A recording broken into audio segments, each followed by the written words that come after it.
Vamos a abrir nuestras Biblias a Primera de Pedro capítulo 2. Les invito a buscar Primera de Pedro capítulo 2 y vamos a continuar un poco de lo que ya estábamos viendo hace 2 semanas.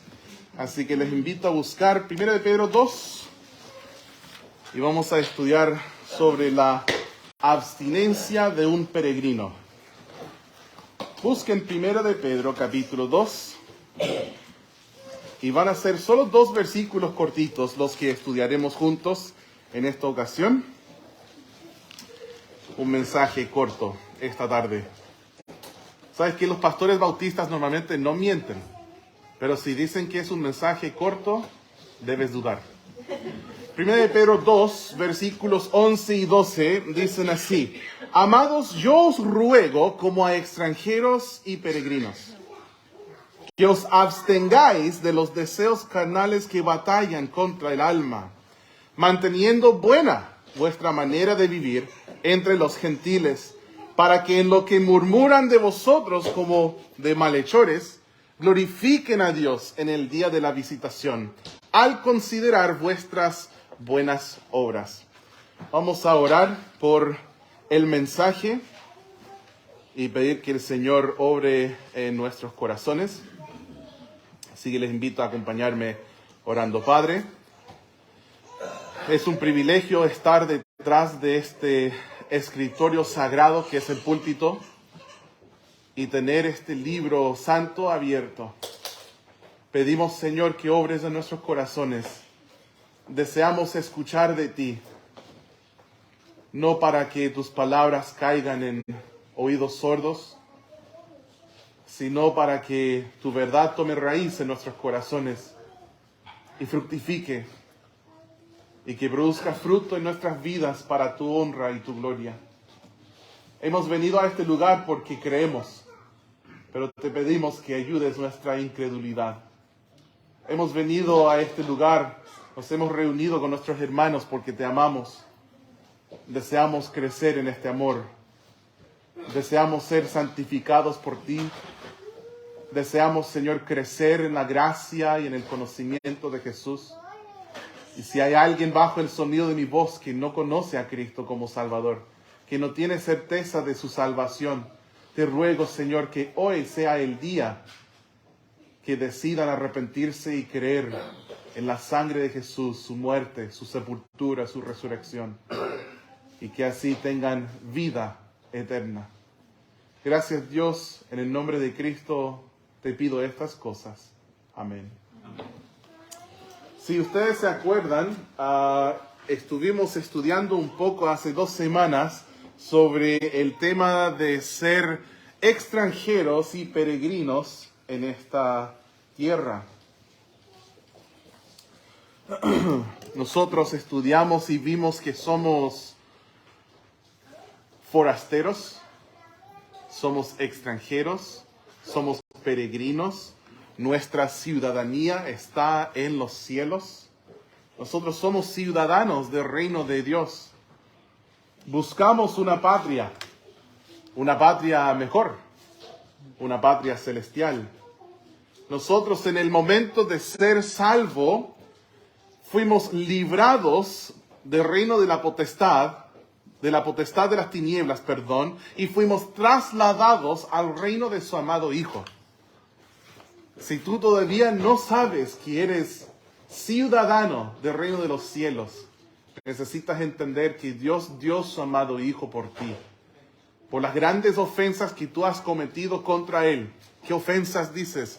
Pues si solo miras la palabra de Dios y tu conciencia, vas a saber que has infringido la ley del Señor. Y es grave la ofensa, una ofensa digna de muerte. No solo muerte espiritual, sino una muerte eterna, la segunda muerte en el lago de fuego. Pero Dios dio su amado Hijo por ti.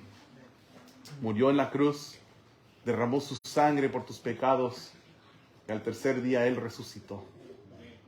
Y por su resurrección, si tú decides tener fe en la obra que Él hizo por ti en la cruz, en la persona de Cristo, recibirás vida eterna. No esperes más. porque la vida es muy corta, es muy incierta, es como neblina, y no sabes lo que pasará mañana. Hermano Ignacio, si puede revisar su celular, por favor.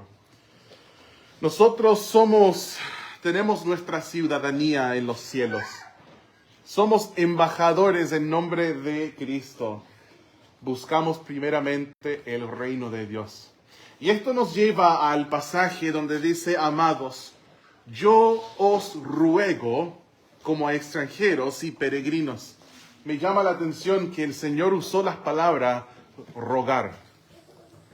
Rogar, si puedes imaginarlo, el apóstol de rodillas, así suplicando, por favor, te ruego, te ruego, te ruego. Aunque entendemos que fueron palabras que Dios usó a un hombre, Pedro, para escribir, pero no son palabras de Pedro, son palabras divinas. Y esa palabra la puso el Señor aquí. Dios quiso decir rogar. Y me llama la atención la diferencia entre la palabra rogar y mandar. Porque Él pudo haber dicho, les mando. Pero en esta ocasión el Señor decidió decir, ruego, os ruego. Imagina teniendo en tu casa un siervo y le dices a este siervo, hazme un sándwich. Te mando a hacerme un sándwich.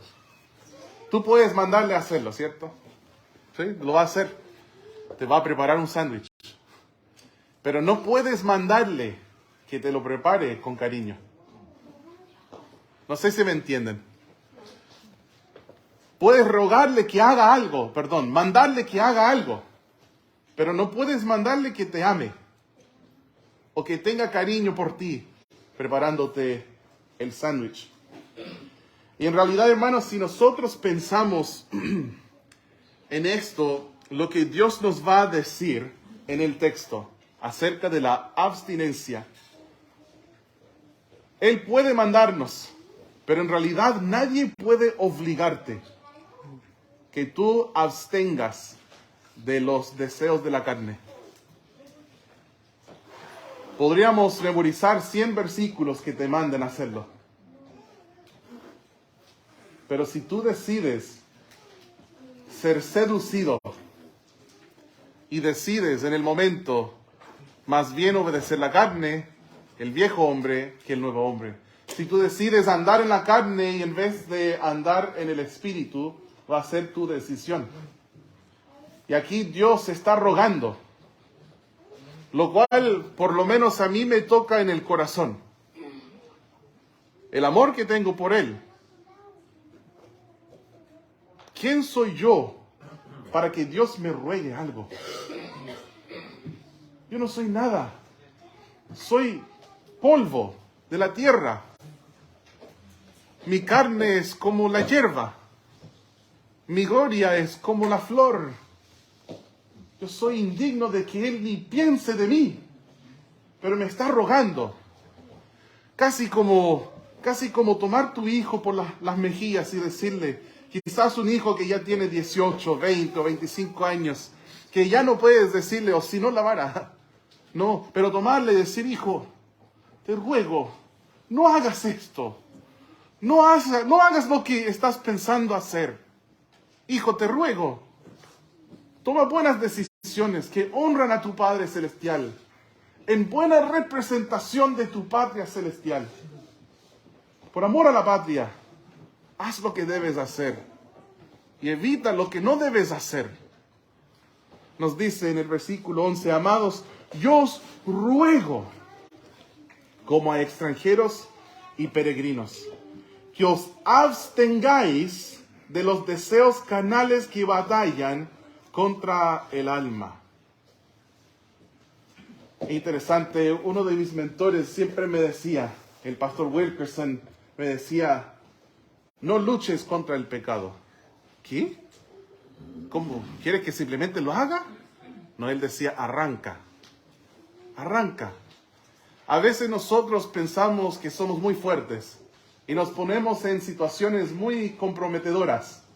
No, pero no voy a hacer nada. Antes eras un borracho y piensas que puedes entrar a un bar y pedir agua. No, no luches con el pecado. Es mejor arrancar, huir. Y aquí nos dice abstener. Yo recuerdo en el liceo que nos enseñaban, no voy a entrar mucho en detalles porque es un culto familiar, pero nos enseñaban acerca de las relaciones que solo deben tener los casados. Y nos enseñaron todo acerca de esto. La biología, y después nos enseñaron cómo hacerlo, y lo que ellos llamaban hacerlo protegido o seguro. Y después nuestro pastor de jóvenes en mi iglesia dijo, ¿sabes cómo hacerlo seguro o protegido? No es con estas cuestiones que te entregan en el consultorio o en el colegio. Sí nos daban, teníamos como 13 años y nos daban esto. No quiero decir la palabra porque es un culto familiar, pero nuestro pastor de jóvenes dijo, la única manera segura es abstinencia. Hacerlo de la manera del Señor, como Dios enseñó a hacerlo. No es una cosa sucia, es algo hermoso que Dios creó, pero Él estableció barreras. Y cuando nosotros obedecemos lo que su palabra dice, es correcto. Bueno, aquí el Señor nos está diciendo en cuanto a los deseos carnales, no hay una forma segura de hacer nada. Ya no estoy hablando de lo que nos enseñaron en el liceo, estoy hablando de todos los deseos de la carne. Y el Señor dice, abstiene. La abstinencia, no lo hagas. Abstener al 100% del pecado. Nosotros, cierto, tenemos enemigos como creyentes. Tenemos al mundo, tenemos al diablo y tenemos nuestra propia carne. Y la carne batalla contra el espíritu. El espíritu quiere hacer lo que es correcto, pero nuestra carne quiere hacer lo que es incorrecto. Y son estos deseos, hermanos, que batallan contra nuestras almas. Como yo dije, la decisión de abstener es tuya. Nadie te puede obligar a abstener de los deseos carnales.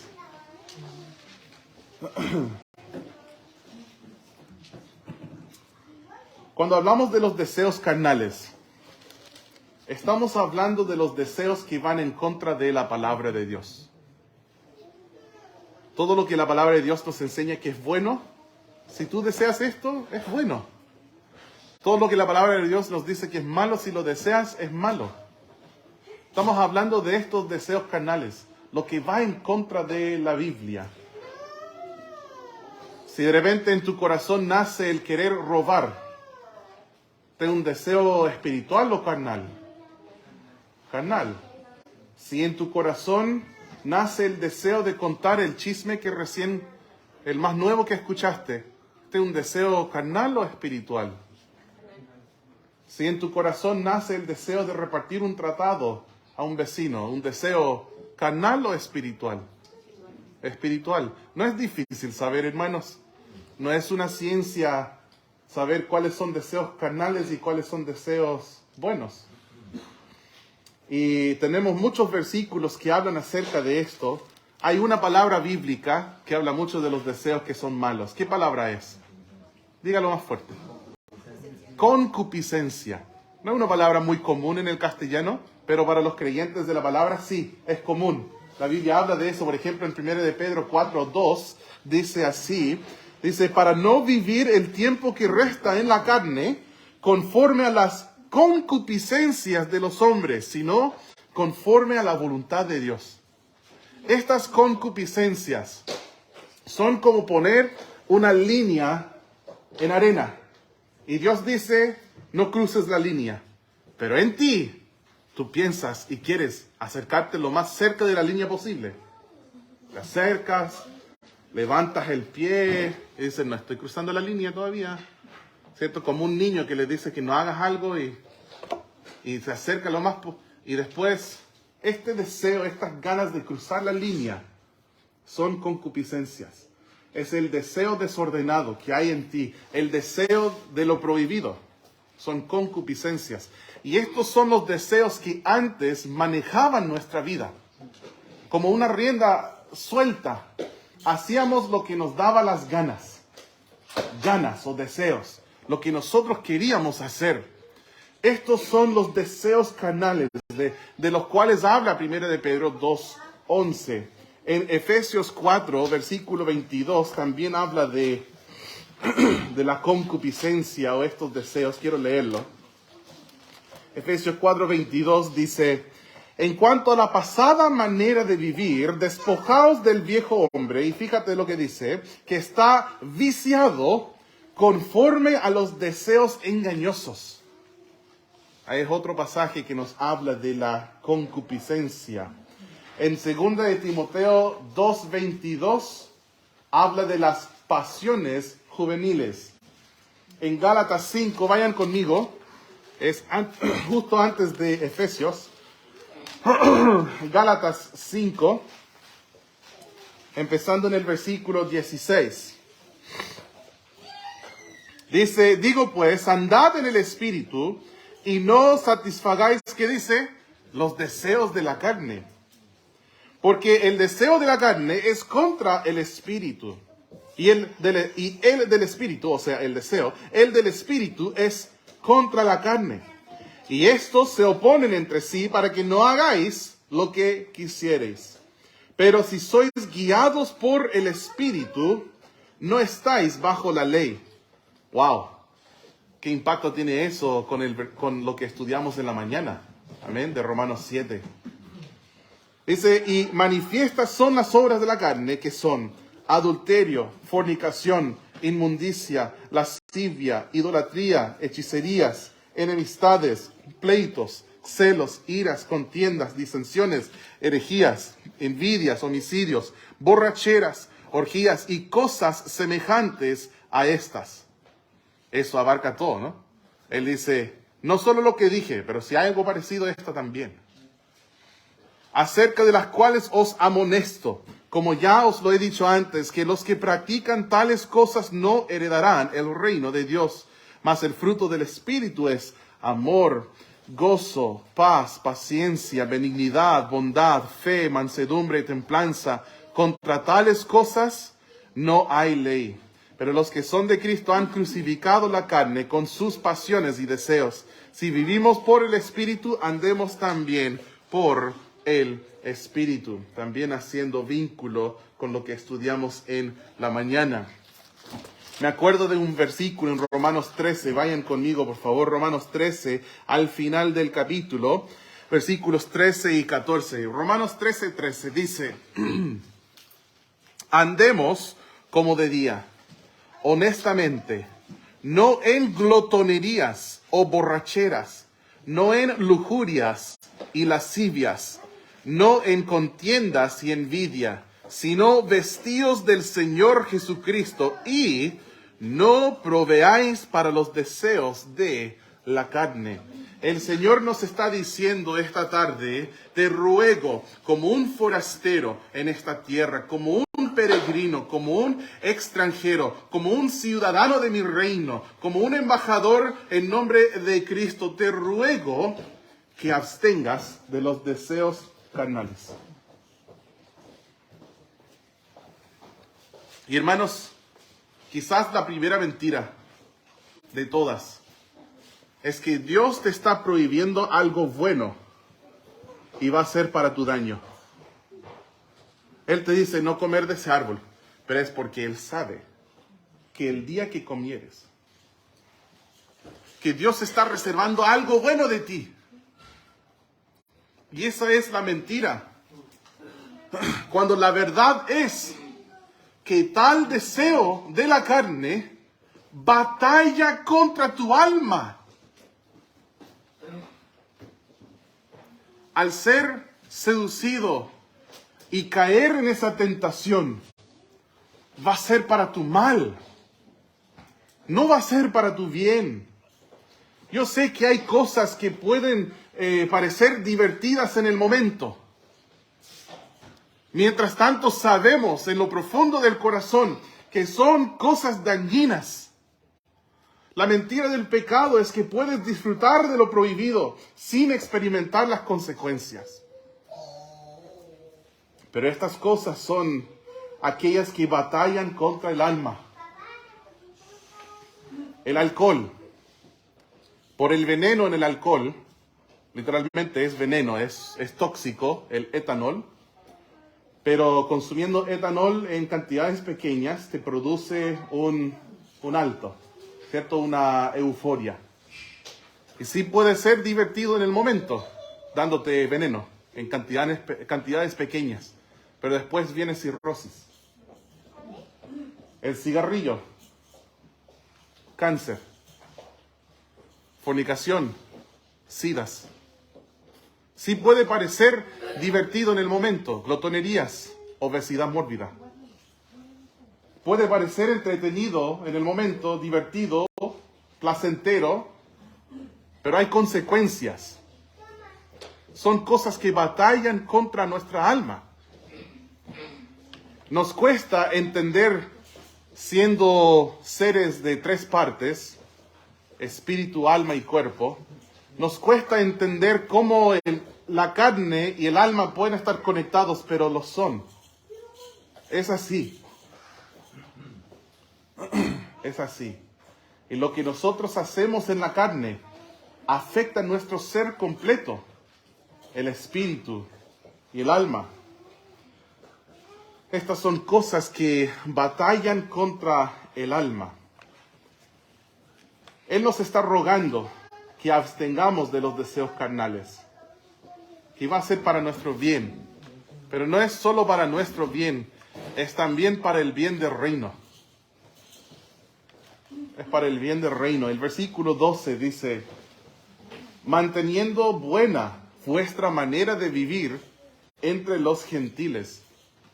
Entendemos que el uso original de la palabra gentil refería a una persona que no era judía o hebrea, ¿cierto? Israelita.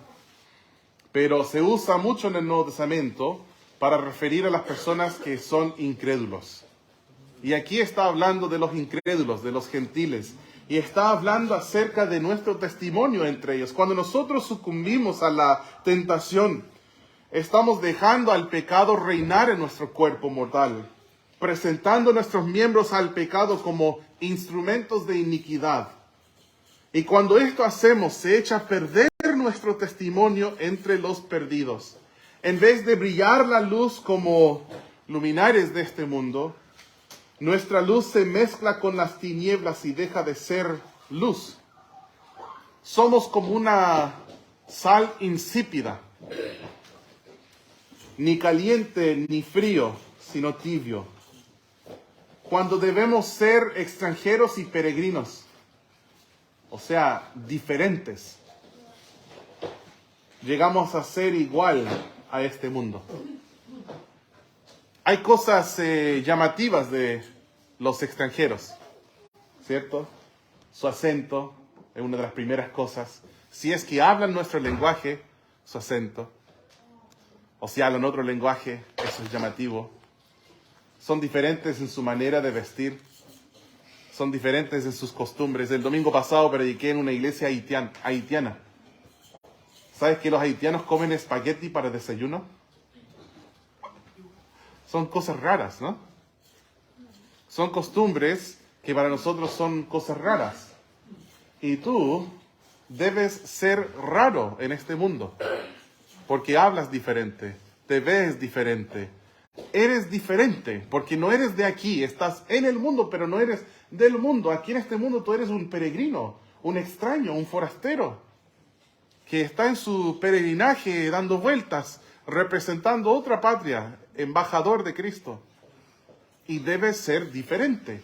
Y mientras nosotros debemos ser diferentes, cuando preferimos caer en las tentaciones de la concupiscencia, perdemos nuestro testimonio. Terminamos siendo igual que el mundo. Ninguna diferencia. Y eso no debe ser así. Porque nuestro Rey es santo. Y Él nos dijo, como Él es santo, que nosotros hemos de ser santos. Debemos ser diferentes. Un embajador que se porta vergonzosamente le avergüenza a su patria, a su rey. Le da vergüenza a todos sus conciudadanos. cuando un embajador se porta vergonzosamente. Entonces, dice que debemos mantener buena nuestra manera de vivir entre los gentiles. ¿Y cuál va a ser el resultado de eso? Al final del versículo dice, ¿para qué? En lo que murmuran de vosotros como malhechores, glorifiquen a Dios en el día de la visitación, al considerar vuestras buenas obras. Los creyentes a quienes se dirige la carta de Primera de Pedro estaban sufriendo muchas pruebas y muchas tribulaciones. Si tú lees el libro de Primera de Pedro, vas a ver que habla mucho acerca de esto. Pruebas, tribulaciones, persecuciones. Sus perseguidores se quejaban de ellos como malhechores. Y esto es algo que a veces sucede. Hoy en día, si tú te pones firme por la justicia, según la palabra, no según la sociedad, tú eres un radical, tú eres un religioso, tú eres un fanático. Si tú dices que hay dos géneros, ¿cómo puedes ser tan intolerante? Pero si la ciencia dice lo mismo, la palabra dice lo mismo, no es cosa rara creer eso, pero hoy en día sí. Es cosa rara. Tú eres el malo. Si uno dice que el matrimonio es de una manera solamente, uno se convierte en el malo. Si nosotros hablamos a favor de la justicia, si decimos que convivir sin casarse es pecado, somos los raros. Pero ¿por qué tan radical? Es que es la verdad. Es lo que es justo y correcto según la palabra. Pero terminan usando palabras como terrorista. ¿Saben esto? Que en muchos países, por hablar lo que dice la Biblia, te dicen un terrorista. Canadá, por ejemplo, ciertos lugares en Estados Unidos. Y usan palabras así y llaman tu bien mal. Y después a los que hacen malo, les alaban, convirtiendo el mal en bien. La cosa está muy confusa. Y los que persiguen, en los tiempos de Cristo, la queja principal de Primera de Pedro habrá sido que ellos no eran completamente leales a Roma y los dioses, las deidades de Roma.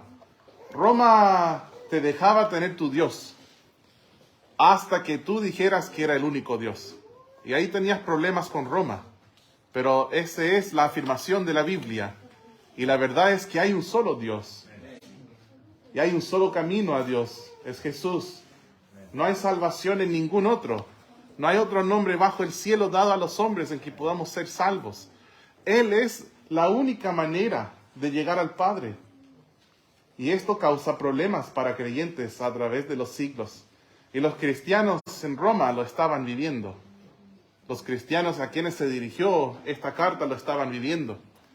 Y sus perseguidores murmuraban contra ellos, como si ellos fueran malhechores, cuando estaban haciendo lo correcto. Posiblemente te va a pasar lo mismo en el trabajo.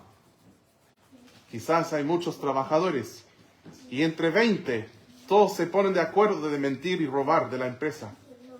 Y tú, como creyente, dices, esto no está bien. Pero lo hacen igual. Después lo denuncias. Imagínate las cosas que van a decir de ti. Imagínate las mentiras que van a inventar de ti. Y al final, por hacer bien, quizás sufres como malhechor. Pero dice esto, ¿cuál va a ser el fin de esto? Si nosotros mantenemos nuestro testimonio ante los perdidos y nosotros decidimos abstener de los deseos carnales que batallan contra el alma. Sí, murmuran contra nosotros ahora, pero en el día de la visitación van a glorificar a Dios. ¿A qué se refiere el día de la visitación? Cuando leemos en la palabra visitación, vemos que a veces tiene dos significados. Hay momentos donde el Señor dice que va a visitar y está refiriendo al juicio. Hay otros momentos donde habla de la visitación y es una referencia a la salvación. Yo no estoy totalmente seguro en este pasaje a qué se refiere, a la salvación o el juicio, pero en ambos casos se aplica igual, y es la verdad. Si es un tema de salvación, si la visitación se refiere a la salvación de un perseguidor, como en el caso, por ejemplo, de Pablo y Esteban, Pablo que perseguía a Esteban, ten por seguro que después Pablo, cuando fue salvo, glorificaba a Dios por el testimonio de Esteban. Amén.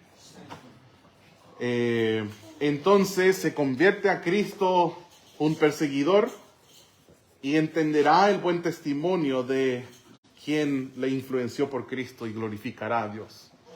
Pero si es un tema de juicio, visitación refiriendo al juicio, sabemos que la mayoría de los que persiguen a un hijo de Dios o a un creyente, la mayoría no se va a convertir a Cristo.